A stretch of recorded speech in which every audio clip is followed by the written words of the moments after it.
මකර කට. මේ බෝට්ටුවක් හදන්න ආසද? ඔයාලට මම ගෙනාව මං හදපු බෝට්ටුව. මෙන්න මේ තියෙන මං හදපු බෝට්ටුව. මේකේ වීඩියෝ ටිකක් මගේ channel එකේ යට ගියානට බලා ගන්න පුළුවන්. මම මේක හදලා තියෙන සම්පූර්ණ KT foam board වලින්. ඊට පස්සේ මේක පොඩි ඩමි වගේ ගන්ස් එහෙම ටිකක් තියෙන එකේ වීඩියෝ ටිකක් ඔයාලට මගේ channel එකේ යට ගියාන බලා ගන්න පුළුවන්. මේක පොඩි ප්‍රේමිස් කෙනෙක් ගහලා පය වෙනද මම පොඩ්ඩක් හදලා තියෙනවා. ඊට අමතරව මේක සම්පූර්ණ හදලා KT foam board වලින්. ඊට පස්සේ මේකේ මෙතන තියෙනවා රඩර් එක. ඊට පස්සේ මේක තියෙනවා මෙතන ප්‍රොප්ලර් එකක් තියෙනවා. මේක අඟල් එකමාරි ප්‍රොප්ලර් එකක් තමයි තියෙන්නේ. ඒතර ඇත්ත බෝට්ටුවේ තියෙන එක තමයි මේ ප්‍රොප්ලර් එක තියෙන්නේ. ඒතර මම මේකට දාලා තියෙනවා සාමාන්‍ය ප්ලේන් වල ගන්න මෝටර්ස් එකක් නෙමෙයි මේකට දාගා කරලා තියෙන්නේ. මේකට භාවිතා කරලා තියෙන්නේ කියන බෝට් සහ කාර් වලට එන වෙනම මෝටර් charge. ඒතර මේ මෝටරය ඇවිල්ලා water proof මෝටරයක්. ඒතර මේක මම මෝටරේ දැන් අරගෙන අවුරුදු 3ක් වෙනවා. ඒ 3 කාලෙක මම මේ මෝටර එක දුපේ 12000ක් මම මේ මෝටර එක ගත්තේ. ඒතර මේක සම්පූර්ණ water proof. ඒතර මේ මෝටරේ සාමාන්‍ය අපි ප්ලේන් එකක් හදනකොට මෝටර එක නම්බරයක් තියෙනවා. ඒතර මේ බෝට් වල ගත්ත මේ මෝටරේ නම්බරය තමයි 3670 2650 kV කියන මෝටරය තමයි තියෙන්නේ. මේක 3 phase මෝටරයක් බ්‍රස්ලස් මෝටර එක වගේ වයර් තුනක් තියෙනවා. හැබැයි මේක ප්ලේන් වලට නම් දාන්න නැත.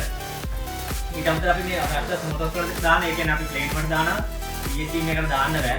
මේකට වෙනම මේවට ESC වෙනම තියෙනවා. ඒක වෙනම කූලින් ෆෑක්ටර්. මම මේක දාලා තියෙන්නේ ඇම්පියර් 120 ES එක තමයි දාලා තියෙන්නේ.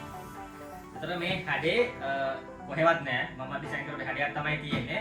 එතන මම මේක හදන්න පාදක වෙලා තියෙනවා. ඔයාලා දන්නවද දන්නේ Pirates of the Caribbean කියලා ඉංග්‍රීසි මූවි එකක් තියෙනවා.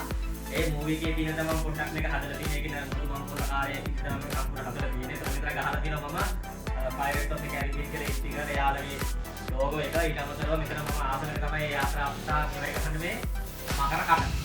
මේ මකර කට මම මෙන්න මේකේ මෙතන මෙහෙම ගහලා තියෙනවා. ඊට පස්සේ මේක තමයි රඩර් කොටස. මේක හදනකොට බුක්කු සම්පූර්ණ හැරෙන්නේ. ඊට පස්සේ මේක මේ KT board එක හදලාකොට මේක සම්පූර්ණ KT board එකකින් හදලා සම්පූර්ණ ස්ටිකර් මම මේකේ අලවලා තියෙනවා. එතන KT board එක හොඳයි පොඩි කවියක් තියෙන ස්ටිකර් එක සෙට් කරගන්න. මේ ස්ටිකර් එක සාමාන්‍යයෙන් මේක අලවන්න ඕනේ ජීප්ෂන් එක රත් කරලා නිකන් කරලා වැඩක් නැහැ. වතුර මේක ගම මේ ස්ටිකර් එක නැත්තම් ගලවලා යනවා. සම්පූර්ණ සීල් කරලා තියෙන්නේ මේකේ. සම්පූර්ණ සීල් කරලා තියෙන කියලා මේක භාවිතා කරලා තියෙනවා ඩමි වයිපර්ස් එකක් භාවිතා කරලා පලාදන පුළුවන් ඩමි වයිපර් තියෙන්නේ. ඒතර මේක මම මේ හදලා තියෙන්නේ මේ ස්ටිකර් වලින් නෙමෙයි.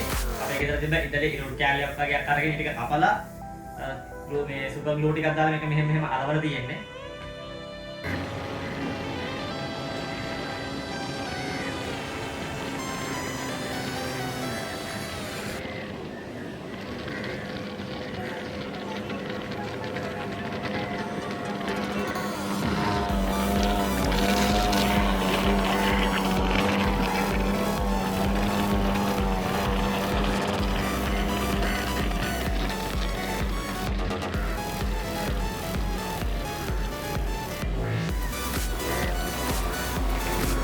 හරි බෝට් එක කරන ප්‍රශ්න කරලා තියෙන කමෙන්ට් එකක් දාන්න හැමෝම උත්තර දෙනවා. මේ බෝට් එක ගැන විස්තරයක් දාලා ගන්න ඕනේ ඒ කමෙන්ට් එකක් දාන්න. මේ අපි තවත් ලස්සන වීඩියෝ එකක් අපි ඉස්සරහට සමුගමු.